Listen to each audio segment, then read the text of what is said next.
अभी नहीं। चलिए मंत्र पाठ बोलते हैं। ओम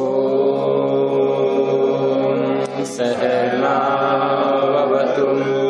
सहनौ भुनक्तु सह वीर्यं करवावहै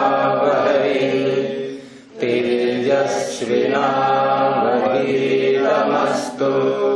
मा विद्विषावहै।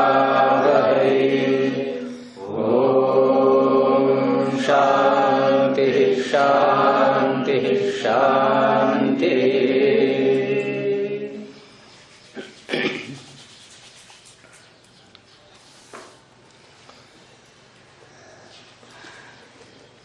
तो पीछे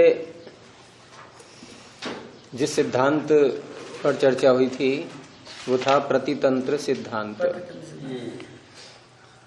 अब आगे आ रहा है उसके अधिकरण सिद्धांत। तो सूत्र बोलेंगे यत् सिद्धौ अन्य प्रकरण सिद्धि सह अधिकरण सिद्धांत। और बहुत सरल अर्थ है सूत्र का कि यत् सिद्धौ सती सप्तमी, जिसके सिद्ध होने पर, यानी कोई बात किसी वक्ता ने कही प्रतिज्ञा के रूप में और हेतु भी दे दिया उसने, तो यत् सिद्धौ जिसके सिद्ध हो जाने पर अन्य प्रकरण सिद्धि, और जो बातें नहीं कही हैं उसने, जो उसकी पृष्ठभूमि में है, जो उसके मन में है, जिसका उसने निश्चय किया हुआ है पहले से ही, बहुत सी बातें, उनकी भी सिद्धि हो जाती है। जिसके सिद्ध होने पर अन्य प्रकरण से संगत जो सिद्धांत हैं बहुत सारे, वो भी सिद्ध हो जाते हैं। तो जिसके कारण से सिद्ध हो जाते हैं सह अधिकरण सिद्धांत, वो अधिकरण सिद्धांत होगा। जैसे देसी भाषा में कहते हैं हाथी का पांव में सबका पांव है, ये हाथी का पांव आ गया तो सभी पांव ना, ऐसे तो नहीं होगा, नहीं होगा। जैसे किसी ने कहा कि बाथरूम में बाल्टी भरी हुई है पानी से, और जिसको ये बताया गया था उसको पता था कि बाल्टी खाली थी पहले। अब उसको सूचना दी जा रही है, किसी ने आकर के बताया कि बाथरूम में मैं गया था, अभी वहां मैंने बाल्टी भरी देखी, और जिसको बताया है उसने पहले देख चुका है वो खाली थी, वहां पे नहाने गया था, पानी नहीं था, वहां नल आ ही नहीं रहा था, बिजली नहीं थी, नल नहीं आ रहा था, पानी खाली था, और वो अकेला भी था व्यक्ति, वो अकेला भी था, और कोई था भी नहीं। और अब जिसने आकर के बताया है ये, उसने बाल्टी भरी नहीं है, केवल सूचना दे रहा है कि बाल्टी भर चुकी है, पानी भरा हुआ है उसमें। अब ये जो वाक्य बोला गया है कि बाथरूम में बाल्टी भरी हुई है, ये सिद्ध हो गया ना, ये तो सिद्ध है, सिद्ध बात को ही उसने आकर के बताया। अब इस बात से जिसको बताया गया है क्या क्या बातें सिद्ध हो जाएंगी, जो कि नहीं अभी बताई गई हैं, उसको तो केवल ये बताया गया है कि बाल्टी भरी हुई है। अब इससे एक तो ये सिद्ध हो जाएगा कि बिजली आई थी, बिजली नहीं थी उस समय। अब सामने वाला ने ये तो नहीं बताया कि बिजली आ गई है, लेकिन ये बात अपने आप सिद्ध हो गई, क्योंकि बिना इसके सिद्ध हुए बाल्टी भरेगी नहीं। अच्छा, एक और सिद्ध हुआ कि अन्य व्यक्ति भी कोई आया है पीछे जिसने बाल्टी भरी है, नल खोला है, क्योंकि बिना दूसरे के आए बाल्टी अपने आप तो भरेगी नहीं, नल खोलेगा कोई तब बाल्टी भरेगी, ये भी सिद्ध हो गया है। तो इस तरह से बहुत सी बातें जो हैं जुड़ी हुई, जिनके सिद्ध न होने पर जो अंतिम वाक्य बोला गया है वो बनेगा ही नहीं। और ये स्वयं उदाहरण देंगे, उससे हम और स्पष्ट समझेंगे। ये तो एक लौकिक उदाहरण वैसा हो गया है। गुरुजी आपने कहा ना, एक संगठन का है जब ये बाल्टी पहले से भरा ही नहीं है किसी ने, और जिस व्यक्ति ने वो भरे हुए पड़े, इसका मतलब क्या निकला? किसी का तो मतलब निकला ही है, यार एक अली व्यक्ति है, जिस सज्जन ने वहां गए तो बाल्टी देखे भरे पड़े, भरा हुआ है, उसके कैसे भरा कैसे? नहीं, तो वही तो बता रहा है कि बाल्टी भरी हुई है जी। अब यहाँ जब वो बता रहा है तो जिसने ये सूचना प्राप्त कर ली, जिसको ये बताया गया कि बाल्टी भरी हुई है, उसके दिमाग में, उसके मस्तिष्क में और कौन कौन सी बातें सिद्ध हो जाएंगी बिना बताए? बिजली आई, ये सिद्ध हो गया। कोई अन्य आया है, क्योंकि बाल्टी बिना किसी के आए, बिना नल खोले भरेगी नहीं, ये भी सिद्ध हो गया। लेकिन बताने वाला ये तो नहीं बता रहा कि कोई आया था और बिजली आई थी, ये तो नहीं बताया उसने। तो न बताई जाने वाली बातें भी जो कि उस प्रकरण से जुड़ी हुई हैं, मोटर चलाने होगी, वो भी सिद्ध हो जाती हैं। तो जिसके सिद्ध होने से सिद्ध हो जाती हैं, जिसके सिद्ध होने से, वो अधिकरण कहलाएगा। यद्यपि इसके अर्थ टीकाकारों ने और तरह से भी किए हैं। उन्होंने अधिकरण उनको भी मान लिया है किसी किसी ने जो सिद्ध हो रही हैं अन्य बातें, जैसे बाल्टी भरी हुई है इसको नहीं, अर्थात अन्य जो बातें हैं उनके आधार पर बाल्टी भरी है ये वाक्य संगत होगा। तो अन्य जो सिद्ध बातें हो रही हैं उनको आधार मान लिया, उनको अधिकरण मान लिया, तो वो अधिकरण सिद्धांत बन जाएंगे। और ये जो वाक्य अंत में बोला गया है कि बाल्टी भरी हुई है, यदि इसको हम आधार अधिकरण मानेंगे, क्योंकि इस वाक्य के ऊपर अन्य जो बातें हैं वो निर्भर हैं।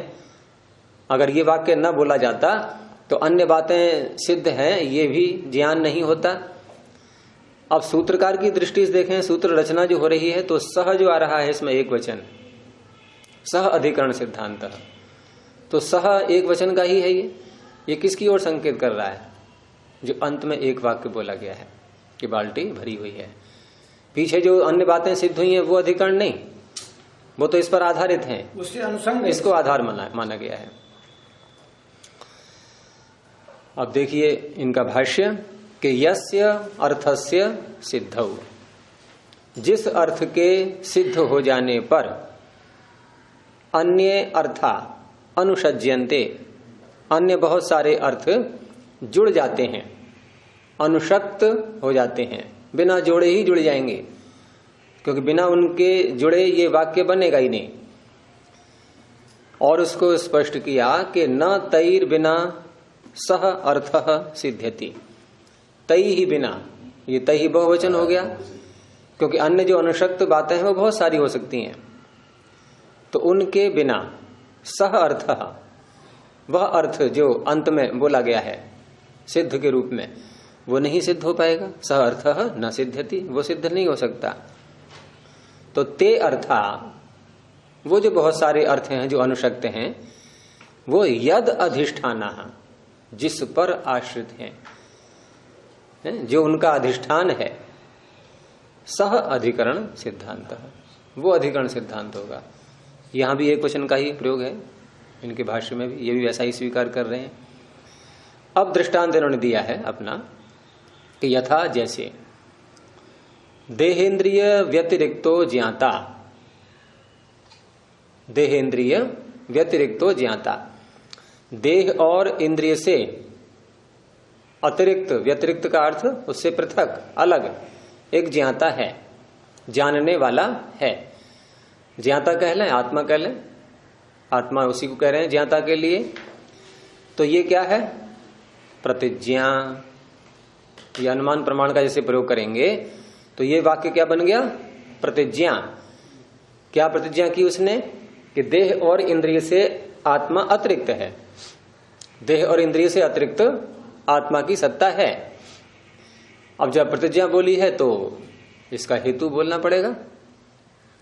तो हेतु क्या बोला? कि दर्शन स्पर्शनाभ्याम एकार्थ ग्रहणात्। यानी कैसे माने हम कि देह और इंद्रिय से अतिरिक्त आत्मा की सत्ता है? ये कैसे माना जाएगा? ऐसे माना जाएगा कि दर्शन और स्पर्शन, उसने किसी वस्तु को देखा और उसके बाद त्वचा से स्पर्श किया,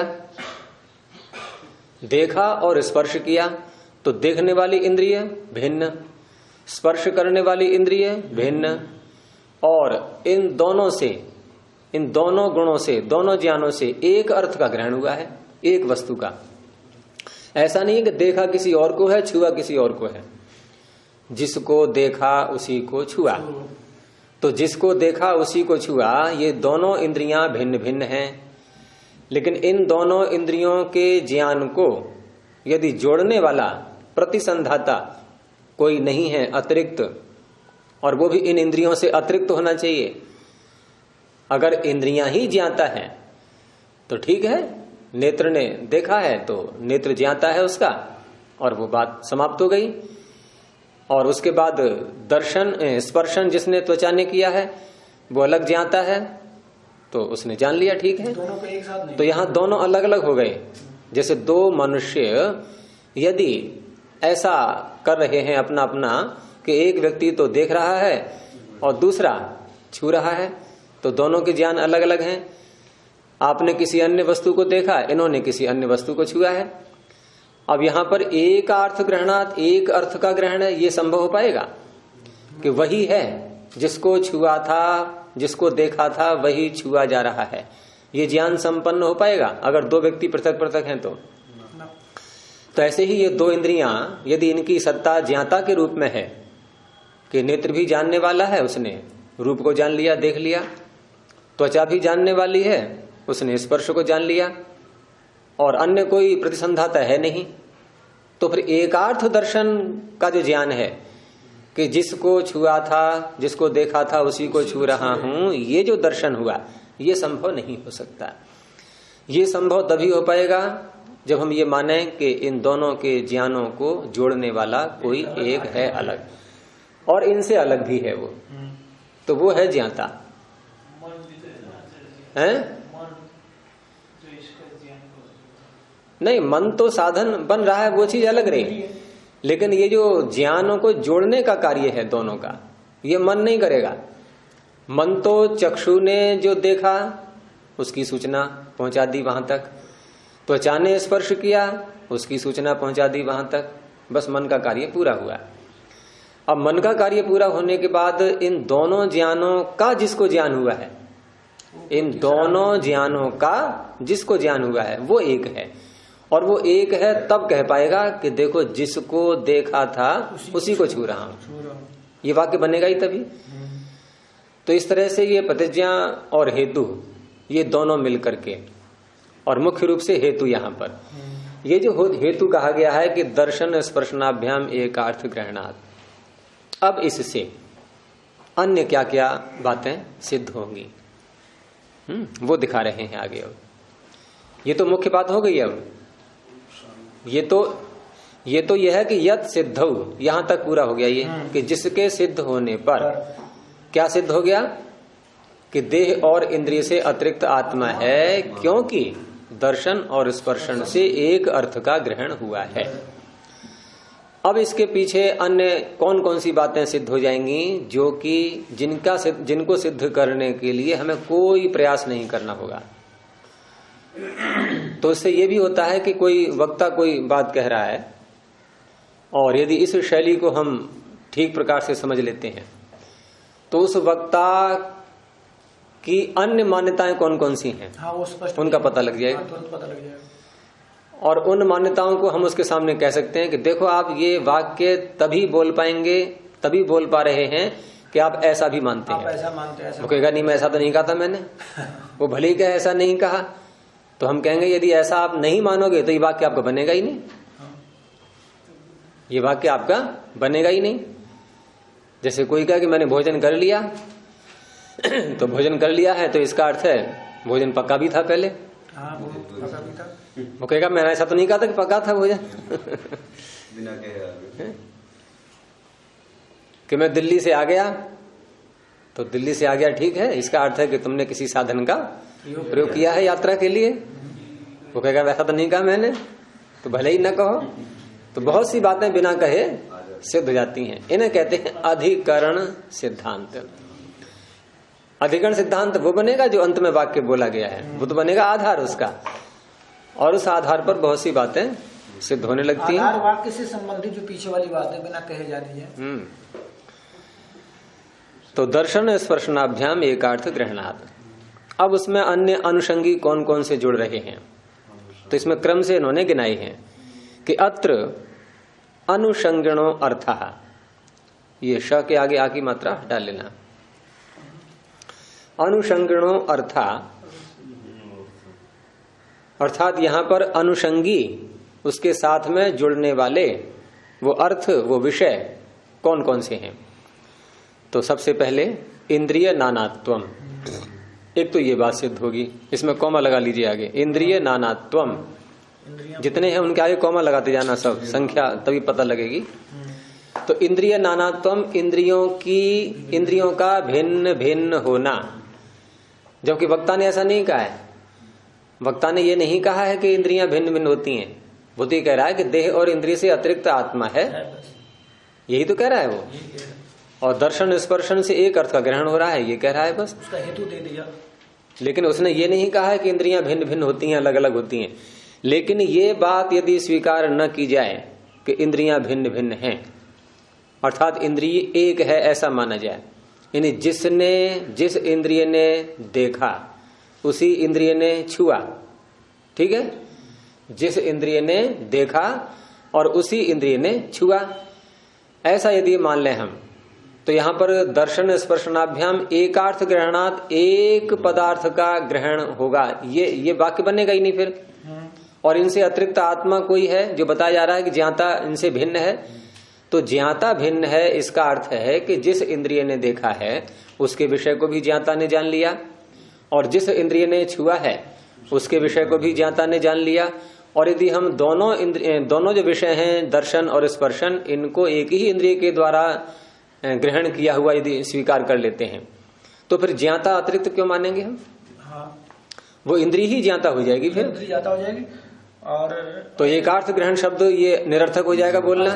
एक दोष और आएगा, जैसे हम कह रहे हैं ना कि हम जिसको देख रहे हैं उसी को स्पर्श कर रहे हैं, ये भी एक साथ में उत्पन्न होगा, क्योंकि एक बार देखेगा, एक ही रह गया ना, वो तो एक ही रह गया, तो एक बार देखेगा तो एक बार स्पर्श करेगा, एक साथ उसी शब्द भी जो है प्रयोग में नहीं आएगा फिर।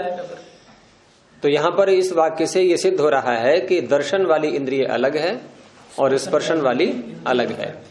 तो इंद्रिय नानात्वम, इंद्रियां भिन्न भिन्न हो गई। और आगे दूसरा और क्या निकला कि नियत विषयाणी इंद्रियाणी, इंद्रियां अपने अपने निश्चित विषय वाली होती हैं। दूसरी बात, क्योंकि यदि यहां पर ये मान लें कि एक इंद्रिय बहुत सारे विषय को ग्रहण कर सकती है, तो बहुत सारे विषय ग्रहण कर लेगी तो ठीक है, उसी इंद्रिय ने दर्शन और स्पर्शन दोनों को ग्रहण कर लिया है, तो फिर नियत विषय तो रहा नहीं है, ये तो अनियत विषय हो गया ना। एक इंद्रिय ने दो विषय ग्रहण कर लिए, अब यहां जब दो विषय ग्रहण कर लिए तो फिर वही बात आई, फिर एकार्थ ग्रहणात और ज्ञाता उसका अलग है, अब ये वाक्य बनेगा ही नहीं। ज्ञाता को व्यतिरिक्त बताया जा रहा है, क्योंकि पीछे वाक्य है इंद्रिय से व्यतिरिक्त। आप देह को हटा दें थोड़ी देर के लिए, देह की यहां नहीं आवश्यकता वैसे, लेकिन कह दिया है साथ में, यानी देह और इंद्रिय से अतिरिक्त। तो इंद्रिय से अतिरिक्त इस बात को ध्यान में मुख्य रूप से लेना है कि इंद्रिय से अतिरिक्त आत्मा है। जब ये बात वो मान रहा है तो इसका स्पष्ट संकेत इस बात में निकलेगा कि यहां पर इंद्रियों के तो विषय हैं नियत, अपने अपने एक एक विषय हैं, और उनका प्रतिसंधाता जो ज्ञाता है वो उनके विषयों को दोनों को जोड़ रहा है, और जोड़ेगा तभी ये वाक्य बनेगा कि जिसको देखा था उसी को छू रहा हूं। तो नियत विषयाणी इंद्रियाणी, ये भी सिद्धांत निकल आया इससे। और तीसरा स्व विषय ग्रहण लिंगानी, अपने अपने विषय को ग्रहण करने वाले इनके जो लक्षण शब्द हैं, लिंग, जो इनके नाम रखे गए हैं इंद्रियों के, उन नामों से भी ये विषय, ये अर्थ निकलता है कि ये एक एक विषय को ग्रहण करने वाली है। वो लक्षण से ही पता लग जाता है कि स्व विषय ग्रहण लिंगानी। जैसे नेत्र, चक्षु को हम चक्षु क्यों कह रहे हैं, तो एक ही अर्थ निकलेगा उससे, कौन सा? देखना। अब चष्टे अनेन इति चक्षु, यहां पर स्पर्शन तो अर्थ निकलेगा नहीं, और स्पृश्यते अनेन इति स्पर्शन, तो वहां पर दर्शन अर्थ नहीं निकलेगा उससे। तो इंद्रियों के नाम वो स्वयं ये बता रहे हैं कि स्व विषय ग्रहण लिंगानी, अपने अपने विषय के ग्रहण के लिंग वाली ये होती हैं। तो ये भी सिद्धांत से निकल रहा है। और एक बात बताई कि ज्ञातुर ज्ञान साधनानी, ये इंद्रियां, ये जो ज्ञान के साधन है, ये ज्ञाता के ज्ञान के साधन है, अर्थात ये साधन के रूप में है, साध्य के रूप में नहीं है। और ये साधन किसकी बन रही है?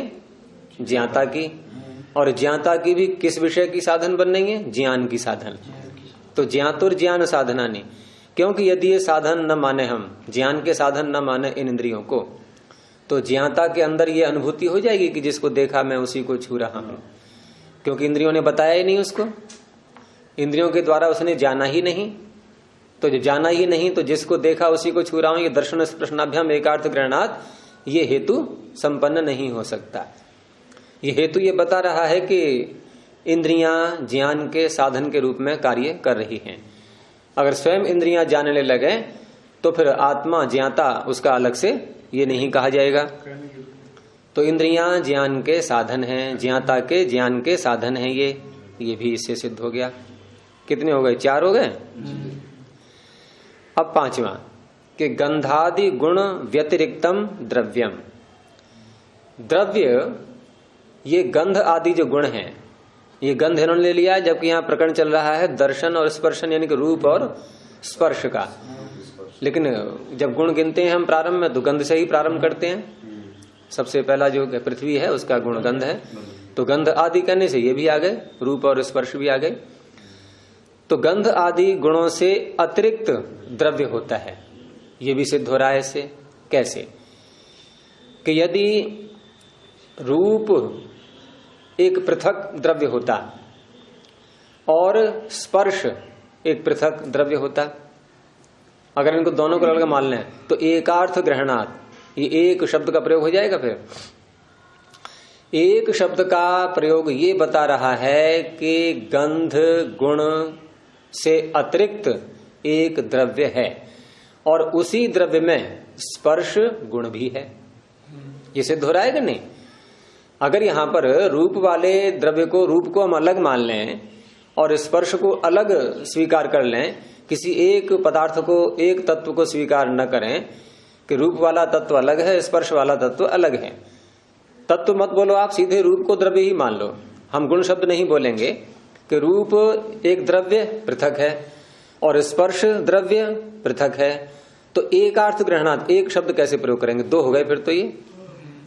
तो एकार्थ ग्रहणात् शब्द ये बता रहा है कि स्पर्श और रूप ये दोनों गुण किसी एक द्रव्य के आश्रित हैं, और अगर एक द्रव्य के आश्रित होंगे तो द्रव्य पृथक हो गया और गुण दोनों ये पृथक हो गए। आधार के रूप में तो लेंगे, वो तो आगे आ रहा है, लेकिन यहां तो ये सिद्ध कर रहे हैं कि इस वाक्य से ये भी सिद्ध हो गया कि गुणों से गुणी अलग होता है। गुण की सत्ता अलग है और गुण की सत्ता अलग है, दोनों की सत्ता अलग अलग है। तो गंधादि गुण व्यतिरिक्तम द्रव्यम। कितने हो गए? 5 हो गए। अब आया गुणाधिकरणम। अब ये बात भी सिद्ध हो गई कि ये जो द्रव्य जिसको बताया अभी कि गंधादि गुण से अतिरिक्त है, ये गुणों का अधिकरण भी है।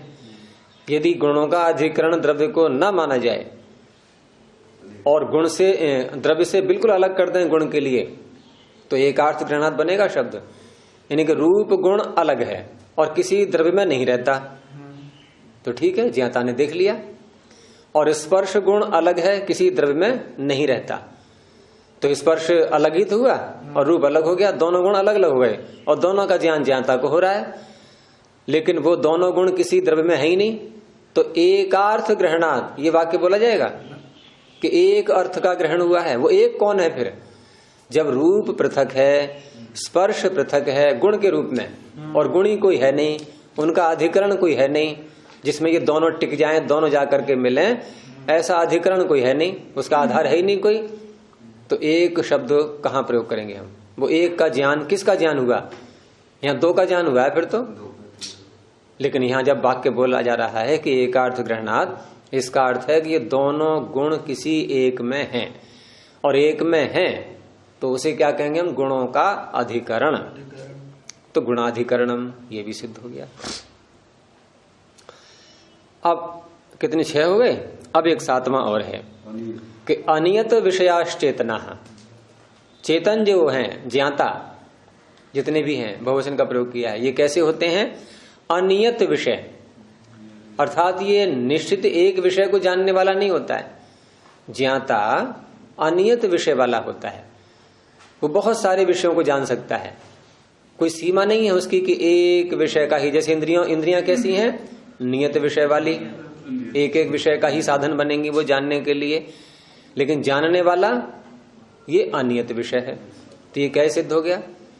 ये ऐसे सिद्ध हो गया कि यहां जब दो ज्ञान हैं, दर्शन और स्पर्शन, और उन दोनों ज्ञानों से वो ज्ञाता अनुभव क्या कर रहा है कि मैं एक अर्थ का ग्रहण कर रहा हूं। तो एक अर्थ का ग्रहण कर रहा हूं, इसका अर्थ है उसने देखा भी उसी ने और छुआ भी उसी ने। देखने का ज्ञान भी ज्ञाता को हुआ और स्पर्श का भी ज्ञान ज्ञाता को हुआ। तो दो ज्ञान तो हो ही गए। तो दो ज्ञान होने से नियत विषय वाली बात तो खंडित हो गई कि नियत विषय वाला नहीं है ज्ञाता, अर्थात ज्ञाता केवल एक ही विषय को जान पाएगा, एक ही ज्ञान ग्रहण कर पाएगा, ऐसा नहीं है। वो एक से अधिक ज्ञानों को ग्रहण कर सकता है। तो एक से अधिक ज्ञानों को ग्रहण करने से अब कैसे बोलेंगे उसको? अनियत विषय। वो नियत विषय वाला नहीं है, इंद्रियां नियत विषय वाली है। तो अनियत विषयाश चेतना। तो ये 7 बातें अनुषंगी और सिद्ध हो गई। एक के सिद्ध होने से ये 7 अनुषंगी जो सिद्धांत हैं ये और अधिक अतिरिक्त रूप से सिद्ध हो चुके हैं ये। तो इस तरह से वो जो पहला सिद्धांत था कि देहेंद्रिय व्यतिरिक्तो ज्ञाता दर्शन स्पर्शनाभ्याम एकार्थ ग्रहणात्, ये जो पूरा वाक्य बोला गया है अनुमान प्रमाण के रूप में, तो यहां जो बात सामने वाले ने स्वीकार कर रखी है कि देह और इंद्रियों से अतिरिक्त ज्ञाता है, इतनी मान्यता जब हम उसकी हमने सुन ली तो वो इन 7 बातों को भी मानता है।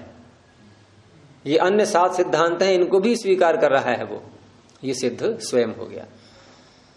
तो वो बनेगा इसका अधिकरण सिद्धांत, आधार बन गया उसका, वो भाग गया। उस आधार से ही अन्य बातें सिद्ध हो गई। तो इति पूर्वार्थ सिद्धौ, ये पूर्वार्थ किसकी ओर संकेत कर रहे हैं? देहेंद्रिय व्यतिरिक्तो ज्ञाता दर्शन स्पर्शनाभ्याम एकार्थ ग्रहणात्, ये पूर्वार्थ सिद्धि है। तो पूर्वार्थ सिद्धौ, पूर्वार्थ के सिद्ध होने पर एते अर्थः सिद्ध्यन्ति, एते ये जो 7 हैं ये भी सिद्ध हो जाते हैं। क्यों? यदि इनमें से हम एक को भी हटा दें तो न तैर बिना सुअर्थः संभवति, इनके बिना, इनको सबको हटाएं या किसी एक को भी निकाल दें इनमें से, तो सह अर्थ, वह जो प्रारंभ में बोला गया है वह अर्थ संभव नहीं है। फिर वो कथन बनेगा ही नहीं। वो कथन तभी सार्थक हो पाएगा जब ये 7 बातें ये सब स्वीकार की जाएंगी तब। तो ये है, हम लोग बहुत सामान्य रूप से बातें कर लेते हैं सब आपस में, लेकिन क्या क्या अंदर बातें छिपी हुई हैं, सब कैसी कैसी मान्यता हमारी है। तो ये हमारे वाक्यों से बहुत सारी बातें निकल पड़ती हैं। सामने वाला यदि बुद्धिमान है, होशियार है, तो हमारे कथन से वो बहुत कुछ जान लेगा कि हम क्या क्या मान रहे हैं। हाँ, थोड़ी सी बात। और नहीं तो सामान्य रूप में लेते हैं किसी बात के लिए, तो फिर आपस में शंकाएं फिर और उठती रहती हैं, क्योंकि हम पकड़ ही नहीं पाए कि इसकी पृष्ठभूमि में कौन कौन सी मान्यताएं छिपी हुई हैं। और यदि हम उसको समझ लेते हैं तो हम सामने वाले का उत्तर बहुत सरलता से दे सकते हैं। अब कोई व्यक्ति प्रश्न कर रहा है किसी प्रकार का, और प्रश्नकर्ता क्या क्या मान करके प्रश्न कर रहा है, ये अगर हमें ये भी चल जाए पता, तो हम उसका उत्तर सरलता से दे सकते हैं। और नहीं तो यही होगा कि प्रश्नकर्ता कुछ प्रश्न पूछ रहा है, उत्तर देने वाला कुछ और ही उत्तर दे रहा है, उसको पता ही नहीं पूछने वाला पूछ क्या रहा है, और बहस चलती रहती है ऐसे ही। वो कहेगा मैंने जो पूछा उसका तो आपने उत्तर दिया ही नहीं। तो ये है सिद्धांत, अधिकरण सिद्धांत बोलते हैं इसको। अब आगे आया अभ्युपगम सिद्धांत। और अभ्युपगम सिद्धांत में पहले सूत्र बोलेंगे, अपरीक्षित अभ्युपगमात् तद विशेष परीक्षणम अभ्युपगम सिद्धांत। अभ्युपगम शब्द का अर्थ होता है अभि उपगम। जैसे हम कहते हैं कि चलो मान लेते हैं, ऐसे बोलते हैं ना कि चलो मान लिया थोड़ी देर के लिए, आपकी बात को हम स्वीकार कर रहे हैं, लेकिन अब हम चर्चा करेंगे उस पर। अभी मान तो लिया हमने। जैसे कोई वैज्ञानिक है और कोई औषधि सामने आई और किसी ने कहा कि ये औषधि, ये वनस्पति इस रोग में काम आती है।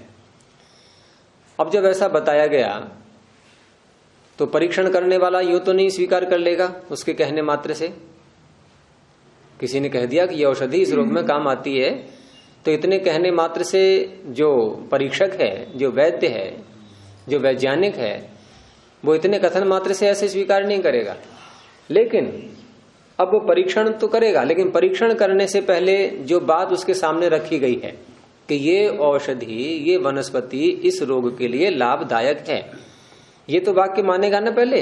इस मान्यता को तो आधार बना लिया उसने। अब इसको मान करके अब वो परीक्षण करेगा, और परीक्षण के बाद क्या निष्कर्ष निकल करके आता है वो बात अलग रही। फिर वो ठीक भी हो सकती है, नहीं भी हो सकती है। तो स्वीकार करके हम जब कोई विशेष कार्य करते हैं, किसी मान्यता को स्वीकार करके कोई विशेष कार्य करते हैं, तो इसको भी अभ्युपगम सिद्धांत कहते हैं। लेकिन यहाँ जो शास्त्रकार जिस रूप में ले रहे हैं वो ऐसा नहीं है। वो परीक्षित हो और ना हो, एक चीज पे मान करके नहीं, यहाँ जिस वैज्ञानिक के सामने ये बात रखी गई थी कि ये औषधि इस रोग में काम आती है, उस वैज्ञानिक को ये पहले से पता नहीं था बिल्कुल भी, और पता न होने के कारण से कहा अच्छा आप ऐसा बता रहे हैं इस रोग में काम आती है, चलो मैं चेक करके देखता हूं। तो चेक जो करेगा तो उसने एक मान्यता को तो आधार बना लिया ना पहले, उस बात को तो स्वीकार कर ही लिया है उसने। लेकिन वो बात स्वीकार करने पर भी उसको निर्णय नहीं है अभी। अगर निर्णय है तो क्यों करेगा परीक्षण? फिर उसको भी पता कि हाँ भाई इस रोग में ठीक है। लेकिन यहां जो उदाहरण देंगे ये, तो उदाहरण ये आएगा कि एक ने कहा कि शब्द नित्य है, शब्द नित्य है, और दूसरा कह रहा है कि शब्द अनित्य है। अब होता क्या है कि जब चर्चा होती है कभी कभी, तो चर्चा होते समय जब किसी को यह लगता है कि मेरी बात लगता है खंडित हो जाएगी, अब वो हारने के कगार पर पहुंच रहा है, तो वो सामने वाले को डाइवर्ट करने के लिए, उसका ध्यान हटाने के लिए उसमें से कोई अन्य बात छेड़ देगा। कहीं और खींचा। जैसे किसी ने कहा कि शब्द नित्य है, तो सिद्धांत विरुद्ध है नहीं वैसे तो, और सामने वाला कह रहा है कि नहीं शब्द तो अनित्य है। अब नित्य अनित्य पर चर्चा होने लगी। अब चर्चा होने लगी तो जिसने कहा था शब्द नित्य है उसको खतरा दिखाई दे रहा है, बात सिद्ध नहीं हो रही। अब वो क्या कह बैठा कि शब्द नित्य है वाली बात को छोड़ करके वो शब्द द्रव्य है ये और साथ में बोलने लगा कि मैं तो शब्द को द्रव्य मानता हूं इसलिए नित्य बोल रहा हूं मैं। अब दूसरा कहेगा, और दूसरे को पता है कि शब्द द्रव्य नहीं है, ठीक है, उसको पता है कि शब्द द्रव्य भी नहीं है और नित्य भी नहीं है, दोनों बातें, और चर्चा चल रही है नित्य अनित्यता की सिद्धि पर। वो ले आया द्रव्य की बात, और जबकि सामने वाला कह रहा है कि द्रव्य नहीं है, लेकिन वो कहता है नहीं नहीं पहले ये निर्णय करो कि द्रव्य है कि नहीं है। ये मैं तो द्रव्य को मान के कह रहा, मैं द्रव्य मान रहा था। अच्छा, अब यदि सामने वाला योग्य व्यक्ति है और उसको पता है कि मैं इसके द्रव्यत्व का भी खंडन कर दूंगा बाद में, कर दूंगा, और मैं इसकी बात को द्रव्य को मान करके भी इसको अनित्य सिद्ध कर दूंगा, ये भी उसको पता है। जैसे वहां जो उदाहरण था वैज्ञानिक के सामने जो औषधि लाई गई थी उसको पता नहीं था, इसलिए किया परीक्षण उसने। लेकिन यहाँ पता है उसको, सब पता है, यहाँ पता है, और पता है तो फिर अब वो कहेगा ठीक है हम तेरी बात को मान लेते हैं कि शब्द द्रव्य है, लेकिन फिर भी हम देखेंगे, हम इसको अनित्य सिद्ध करेंगे। अब शब्द द्रव्य है ऐसा मान करके भी हम इसको अनित्य सिद्ध करेंगे, और वो करेगा। अब यहाँ जो शब्द को अनित्य सिद्ध कर रहा है द्रव्य मान करके, क्या वो द्रव्य सैद्धांतिक मान्यता है उसकी?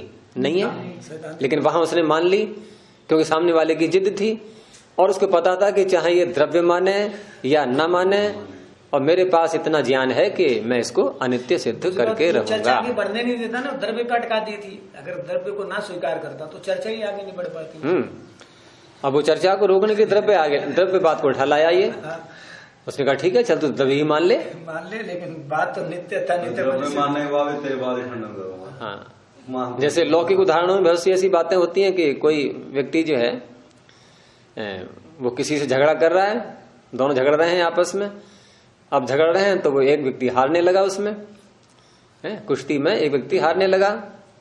अब हारने लगा तो उसने अपनी हार से बचाने के लिए ये कहा कि अच्छा तू जो है ऐसा करना, तू मेरे मोहल्ले में आना पहले, वहां तुझे देखूंगा। यहाँ तो ठीक है तूने मुझे जो है ये हरा रहा है मुझे, और तू मेरे मोहल्ले में आना या मेरे घर में आना, ऐसे भी कह सकता है। हाँ।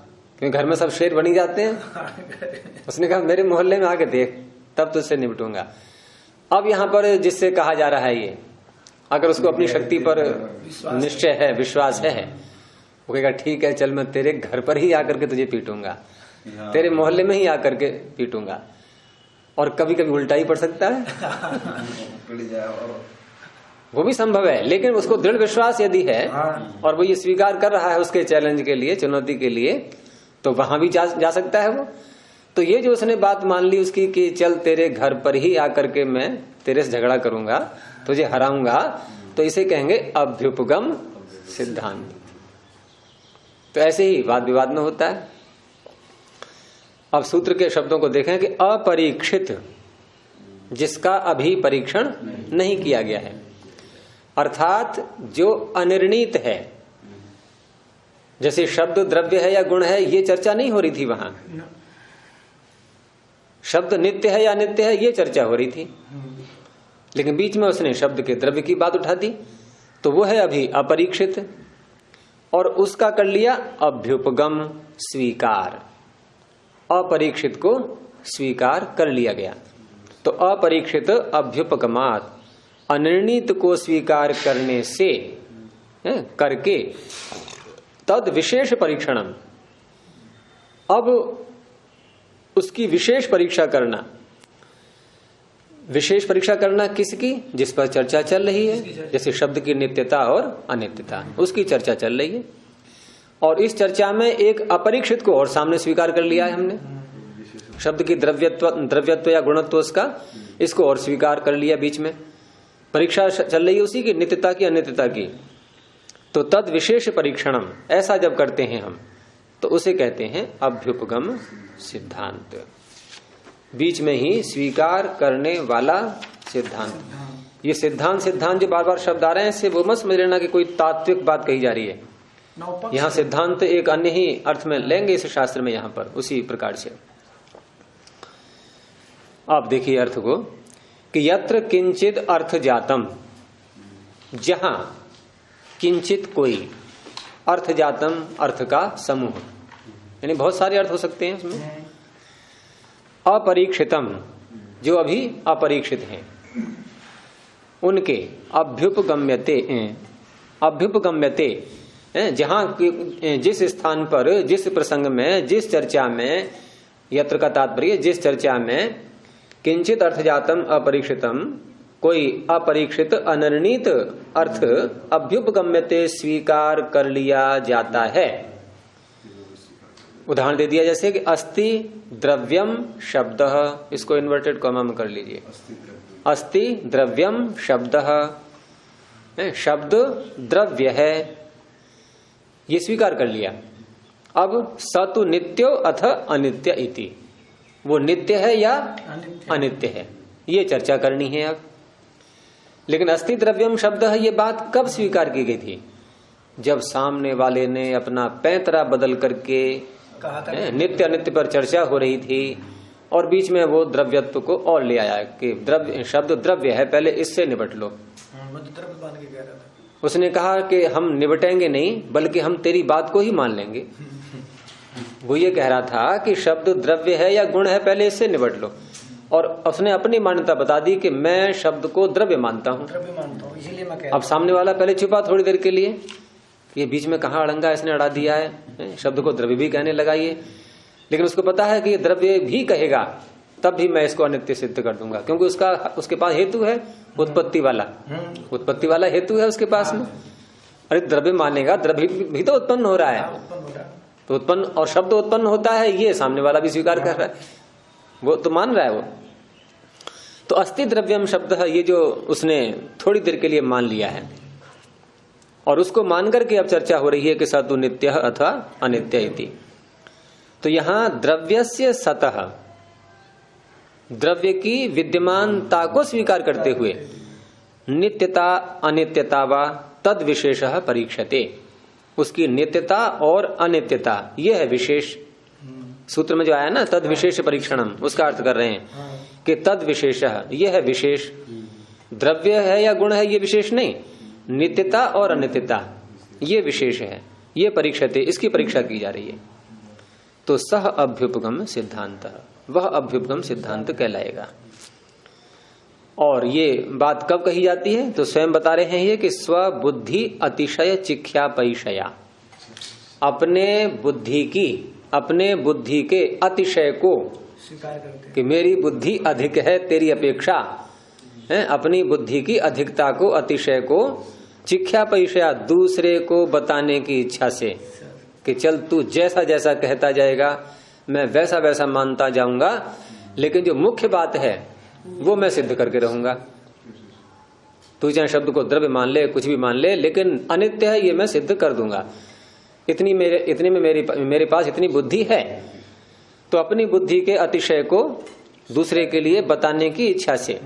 और पर बुद्धि अवज्ञानाच्य, दूसरे की बुद्धि का अवज्ञान, उसको नीचा दिखाना है कि तेरे पास ज्ञान ही नहीं है, तो इतनी बात भी जो है नहीं समझ पा रहा है। तो पर बुद्धि अवज्ञानाच्य प्रवर्तते, अर्थात ये अभ्युपगम सिद्धांत वहां प्रवृत्त होता है कि जहां अपनी बुद्धि के अतिशय को दिखाना हो, दूसरी की बुद्धि को कम दिखाना हो। तो ये कोई बातें कही तो नहीं जाती हैं, लेकिन जो व्यक्ति ये कह रहा है कि ठीक है मैंने मान लिया तेरी बात कि शब्द द्रव्य है, तो इसका अर्थ है अपनी बुद्धि को अधिक तो मान ही रहा है वो, नहीं तो वो थोड़ा ठिठकता वहां पर और सीधा कहता कि चलो फिर ये इसका यही निर्णय कर लेते हैं कि पहले द्रव्य है या गुण है ये, और नित्य वो छूट जाती फिर। और यही तो वो चाह रहा था। अच्छा, हम भी पीछे भी आया था ना, तो मैं भी यही समझ रहा था कि मतलब कि जिसको हम थोड़ी देर मान लेते हैं, थोड़ी देर के लिए फिर उसी के ऊपर चर्चा करते हैं, जबकि नहीं वो नहीं है, वो ये नहीं ले रहे हैं। अगर वो लेंगे तो ये होगा कि फिर ये जो बात आई थी कि नित्यता अनित्यता व तद विशेष, ये वाक्य नहीं बनता फिर तो द्रव्य है या नहीं है ये चर्चा इस पे होने लगती फिर।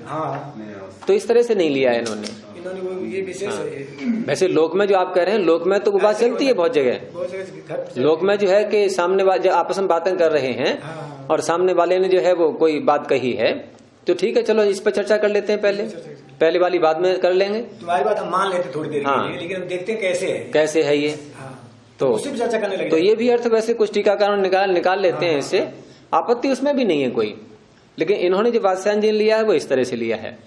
और ऐसा होता है क्योंकि वक्ता की बुद्धि का अतिशय वही तो कहलाएगा कि जो चर्चा हो रही है उससे ना हटे वो। तो शब्द की नित्यता अनित्यता पर चर्चा हो रही है। अब शब्द को क्या क्या मान करके चर्चा हो सकती है ये, तो वक्ता को जो है उत्तर देने वाले को पता है कि ये चाहे शब्द को द्रव्य कहे या गुण कहे या कर्म कहे, लेकिन मैं अनित्य है ये सिद्ध कर दूंगा, उसको पता है पूरा। मतलब ये कि अपने जो है प्रतिवादी को मुख्य विषय से हटने ना देना। हाँ। और उसके लिए दूसरे से, क्योंकि यदि यहाँ पर उत्तर देने वाला व्यक्ति, शब्द की अनित्यता को सिद्ध करने वाला व्यक्ति यदि ये स्वीकार कर लेता है कि चलो ठीक है द्रव्य है या गुण है, इस पर चर्चा करेंगे अब हम, तो इसका अर्थ है कि वो नित्यता अनित्यता को सिद्ध करने में अपने को कमजोर समझ रहा है कुछ।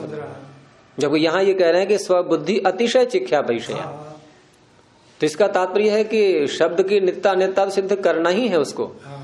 और प्रतिवादी अड़ा हुआ है इस बात पर कि शब्द द्रव्य है, तो ठीक है उसने कहा मान ले द्रव्य, तो मुझे कोई चिंता नहीं। फिर भी द्रव्य को मान करके भी हम मुख्य बात को जो है सिद्ध करना है। जैसे कोई पहलवान जो है, दो पहलवान कुश्ती लड़ रहे हैं, अब एक पहलवान को बड़ा गर्व है अपनी पहलवानी पर और है भी, बल उसके अंदर है इसलिए गर्व भी है। तो दूसरा जो है जब हारने लगा तो उसने कहा कि भाई देख तू ये दांव मत प्रयोग करना, एक दांव उसको बता दिया, ये दांव मत लगाना और फिर देख मैं तुझे हराऊंगा। तो जो पहलवान है तगड़ा, उसने कहा ठीक है जो तू कहता है मैं ये दांव नहीं प्रयोग करूंगा, तू अभी हरा के देख ले मुझे। वो तब भी हारने लगा, तो उसने कहा ऐसा करके तू बिल्कुल खड़ा रहे, कोई दांव मत लगा। एक हाथ से, कई बार एक हाथ से, एक हाथ नहीं लगाया। हाँ, या एक हाथ मत लगाना, एक ही हाथ से लड़। जैसे बच्चों से खेलते हैं हम लोग, तो बच्चे कहते हैं कि माता पिता से कि आप जो है ये हाथ हटा दो एक को। एक ही हाथ से, एक हाथ से करो। है, मैं दोनों से लड़ो, मैं दोनों से करूंगा, आप एक से करना, कि ठीक है भाई एक से कर ले। तो इस तरह से सामने वाले की बात को स्वीकार करते जाना, क्योंकि वो स्वीकार नहीं करेंगे तो वो लड़ेगा उस पर, लड़ेगे नहीं, खत्म। तो इसलिए मान लेते हैं कि मान ले तेरी बात, चल तू अपनी फिर अब उसी चर्चा फिर आ जा, वो तेरी बात मान ली हमने कि द्रव्य है। हाँ। लेकिन नित्यता अनित्यता पर फिर चर्चा शुरू होगी। तो ये होता है अभ्युगम सिद्धांत, इस तरह से। ये आप ढंग से समझ रहा हूं, पहले मैं वही समझ रहा था को। तो इति षड्भिः सूत्रैः, ये 4 प्रकार के सिद्धांत थे, और सूत्र कितने आ गए इसमें? 6 आ गए। षड्भिः सूत्रैः, 6 क्यों आ गए फिर? एक तो बताने वाला था और एक का भेद आ गया। एक में तो बताया था 3 प्रकार के, पहले गिनती कराई थी उनकी, फिर दूसरे में 2 के 1 का 2 भेद करके 4 हो गए, तो 4 की गिनती हो गई, तो 2 सूत्र निकल गए गिनती में और 4 निकले लक्षणों में। इस तरह से इति षड्भिः सूत्रैः न्याय आश्रय सिद्धांत लक्षण प्रकरणम।